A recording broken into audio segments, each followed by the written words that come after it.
Chapter 11 is about sample surveys. This is the second chapter of Unit 2 where we're talking about how to gather data. So in this chapter we're going to introduce the idea of sampling. And here's a picture of what sampling is.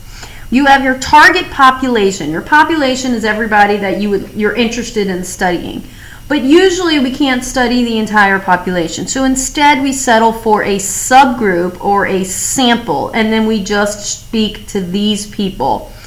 Hopefully, if we do everything correct, these people will be representative of the whole, and whatever information we gather from them, we can project upon the entire population. And that's one of the main things we try to do in statistics. So what we're learning right now is this route, sampling. That's what we're doing in this chapter. But I've mentioned this word in class, and our ultimate goal is to actually go the other way, to go from the sample to the population. And that's what inference is. But in order to do that, we have to make sure that the sample itself is a good, valid sample. And that's what this chapter is about, is how do we get a good sample in order for us to use that sample to make inferences about the population. We're also going to talk about surveys in this chapter. You guys do surveys all the time at Mooresville. Every day when they post a survey and learn for you to go give your opinion on something or vote for something, these are all surveys. That's just a tool to ask people questions and collect data. You want to make sure your survey is valid. So not only do you want a representative sample, but you want a valid survey as well. All right, we've learned ways to display, describe, summarize data, but we've been limited to the examining the particular batch of data we have. But in order to make decisions, and this is referring to what I've already called inference, in order to make decisions, we need to go beyond the data at hand into the world at large. And throughout this notes packet, you'll notice I have these sentences kind of bolded throughout.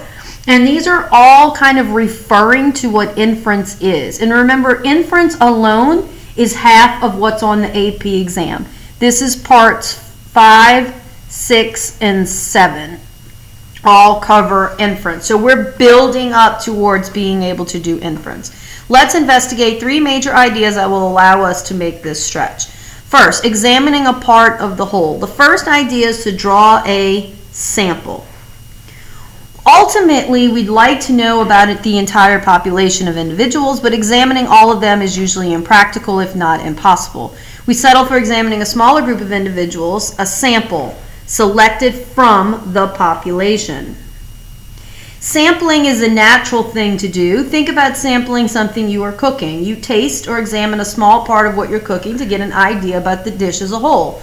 You wouldn't taste the entire, or eat rather, the entire pot of food to see if it tastes good, because now you have no food left, plus you'd be pretty full. So you already kind of understand this idea of what sampling is about.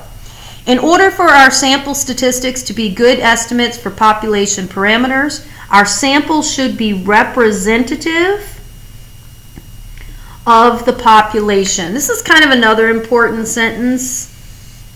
I maybe could have bolded this one as well.